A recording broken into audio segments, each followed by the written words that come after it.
Hey everyone, Cotton Pastels here, and today we have an interesting video. So I saw some interesting people on the internet playing games that art, so I decided to give it a try.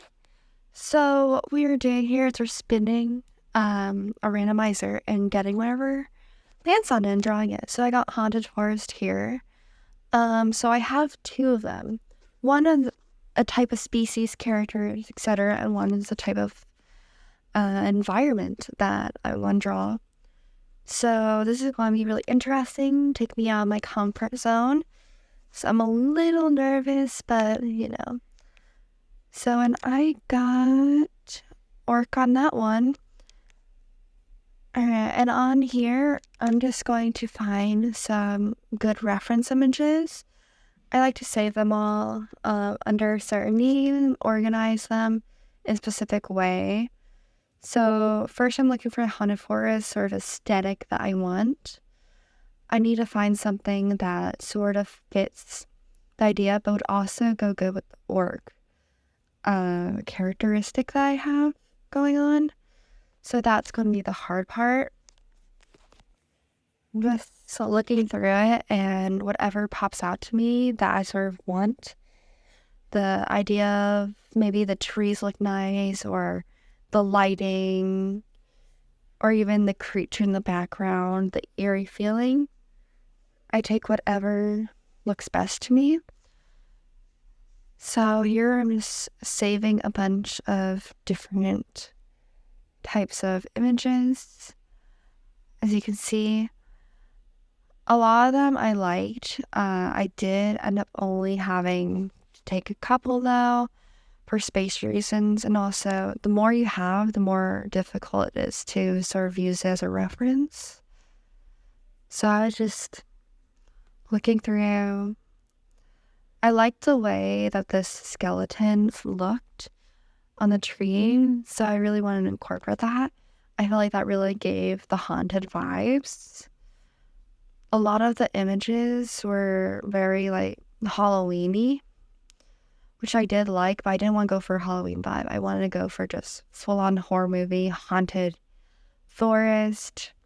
Maybe have some sort of creature in the background creeping around, making it scary. So after I got all the images I wanted for the forest, the trees, everything, I looked onto the orcs. So I just wanted to get an idea of a body type, skin color, how their teeth were, how their ears, everything. So I went for a female orc. Just thought it would be a better idea. As soon as I saw the orcs, I wanted to make it more buff and strong sort of body type. Look like they can take down anything, maybe like a warrior sort of thing. I liked a lot of the images on here. I thought they were all gorgeous. Pinterest is a really good place to find images for that. So I was looking around and all of them are green. I don't know why I thought orcs had different skin tone. There was some bluish in there for some of them. And some did have normal colors, but majority were green. So of course I needed to make them green. I was also looking for different types of styles, like hair, clothing. I look more into depths after I get sort of the orc type I want. Here I'm just looking into something different. Not quite the style. I was looking more for the weapon of choice, like for bow and arrow. Wasn't sure what kind of weapon I wanted at first, so I just added the first one that came to mind, which I thought a bow and arrow would look really good for it. I sort of wanted a Native American mix with a sort of, what's it called? A Viking look going on, sort of vibe. I feel like that those two styles would fit really well for orcs, especially in a haunted forest sort of setting. So I went with. I found a lot of interesting weapons, but some of them had a lot more stylistic choices, and I just wanted something more simple, so I just went with that. So after a bit, I was just looking for more design aspects for like the hair and stuff. So I looked up barbarian hair, sort of like D&D. If you play D&D, barbarians, they have this really interesting hair usually. So I wanted something to match that. And I did find a lot that I liked. It had a lot of Viking styles in there as well. And I totally forgot Viking was a word. So I just keep going with whatever I found on here, and I was enjoying it. Finding the braids. The braids I really loved. I really wanted to incorporate that into my designs. They were very stylistic, and I really loved it. So here, I'm just circling whatever come across. I usually have a platform that I just put all the pictures on, and I just circle them. So you saw a little bit of that. I'd love to make a sketch first. I usually end up doing different colors in the sketch to help me see better. I do multiple different layers to help it a lot. Me feel good. I do the background first on one layer, different aspects of it, and then I work on the character on a different layer, so I can just focus on that. And whatever in the background gets left out, gets left out. So here I had a little bit of trouble with the body type since I don't draw muscular women or muscular characters very often in general. As you can see, I'm having a little bit of trouble. Something that I still am not a big fan of, even after I did the drawing, was the hand behind her going for the arrow. I thought it was too small. If I had to go back and redo it, I would make it a little bit bigger, but I didn't really notice it. That's why flipping the canvas is a really important thing to do. I do flip the canvas, but I don't do it enough. So over here, I'm doing a little bit of more visible sketch to be able to see it, make it a little bit cleaner.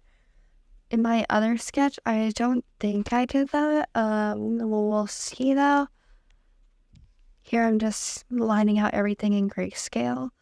Grayscale helps me a lot, making things look more 3D, more experimental. Sometimes if I'm doing something that I'm not totally comfortable with, I can mess up the grayscale a bit. Comes out not as light, like not how the lighting I wanted to go. So I'm not sure if I'll do grayscale for the longest time, just until I can sort of get that going. So here I was trying to figure out what I want to do with the hair, everything. I wasn't sure how I liked it. And I really didn't want to go with the liner look, but it started to look like it a little bit. But eventually I sort of got flow. I lined the eyes and some ears in darker colors, which may look line art-y. I added the painting on the face that a lot of Native Americans use. I recently went to the Colonial Museum in Jamestown, Virginia, and I saw a lot of awesome Native American, Native American styles, looks, tattoos, pipes, everything they used to do, and I thought that style was beautiful, so I incorporated it. So that was that one, and then here I'm doing another one in the wheel. Again, so sorry for the little bit of lagginess with the wheels. This takes a minute. So with this one, I got Floating City, and that one I was a little nervous about because I'm not really most comfortable with Floating City sort of idea. A little nervous. I've never really drawn that sort of thing before, but whatever. This is supposed to get me on my comfort zone, so that's what's important. Elemental. I think I've drawn an elemental maybe once before, but not really in much detail. But I really wanted to focus on the Sky City. I wasn't a big fan of how it turned out, but that's what this exercise is for, pushing you out of your comfort zone, doing random things I normally wouldn't draw. So I had a sort of idea to do like a Sky City mixed with a little Greek sort of architecture. So that was an interesting idea. The Greek architecture is really what got me. Later, after I did it for a little bit, I decided that maybe I should do a cityscape, but I ended up sticking with the Greek sort of idea. So here I'm just going for mainly just normal floating city ideas, like how I want it to be floating exactly. Like I want it to be like a circular pillar or on like a rock just floating. That's what I end up doing anyways. And if I just want to focus for one or have some fun in the background, you'll see how I end up laying it out. Although I was really uncomfortable making this, I definitely will do it again in the future sometime. And hopefully by then I will get a little bit better at it. But for now, it's just an exciting experience I had. Yeah, I really enjoyed going out of my comfort zone though. But at the same time, I did have to redo my drawing at one point because I didn't like how it was turning out. So I think I will do some more work on some different types of building because I had a good amount of trouble doing the Greek buildings in architecture. Like I kept wanting to go into a little suburban house sort of style instead, but it took a while for me to not do that. I think the Greek architecture is gorgeous. I wish I was able to convey it better though. So here I'm just looking for sort of ideas that I wanted to put in. I ended up not conveying it as well as I wanted to. So fortunately that was how that went. I did find a lot of gorgeous buildings though. Pinterest is my favorite thing once again, I must say. But yeah. So I did want to do like historical things, sort of like maybe have a little story to it. So they're like in the sky. They didn't develop technology as far in advance as they normally would. And they're being protected by the elementals, the air elementals, of course. So everything is just really ancient, really old, very things that we had centuries ago is their modern day. So here I was having a little bit of computer problems, so I just had to reset it. But I was looking for air elementals, and I really like the idea of like their bodies being air and their hairs just being really floaty and stuff like that. I wasn't sure what I wanted to do for their outfits though, so I was looking at some different ones for how I want their outfits.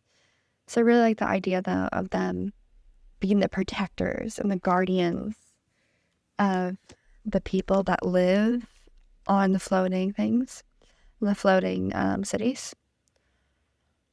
But they wouldn't like have association with them. They would just protect them from, let's say, any flying ships, any enemies trying to attack them, anything really that could cause them harm. So I wanted to make them really mystical, angelic in a way. So I really enjoyed that, finding different types of designs. I really like that one with the gold on it. I thought that she looked really ethereal, and that's what I wanted. I really wanted an ethereal, sort of floaty, celestial. I wanted their bodies to be air or like a part of a cloud.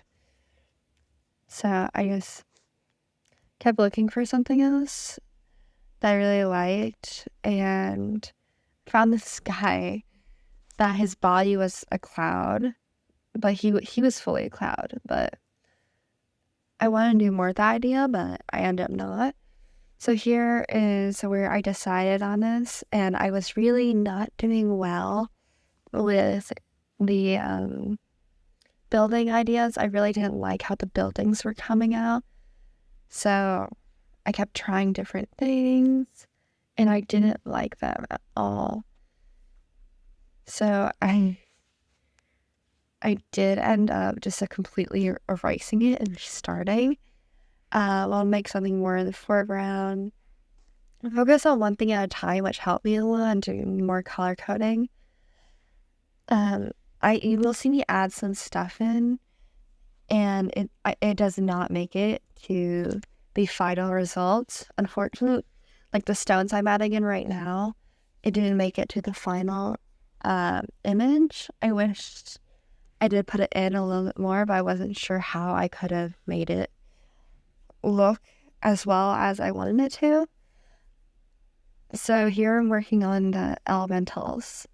I really thought that the 2 random things I got in this one were really good, because if I got Floating City and Orc, I'm not sure how I would have conveyed that. But since I got elementals, it wasn't specific on what type. So I thought air and elemental guardians were the best idea. Thought those were 2 of the best things I could have gotten. Here I'm just doing some grayscale. You can see how I'm focusing on different layers at a time, turning them on and off. And I really wasn't sure how these elementals were looking at the time. I was just trying, and that's the best we can do, try. But it was a really fun experience doing this, because I would have never done it before. I was doing it for my boyfriend, and he said that he really liked this one more than the other one. I don't agree with him, but whatever works for him. But that's pretty much it. Different people like different things, though. So this is my video. I hope you guys all enjoyed, and I'll see you guys next time. Bye.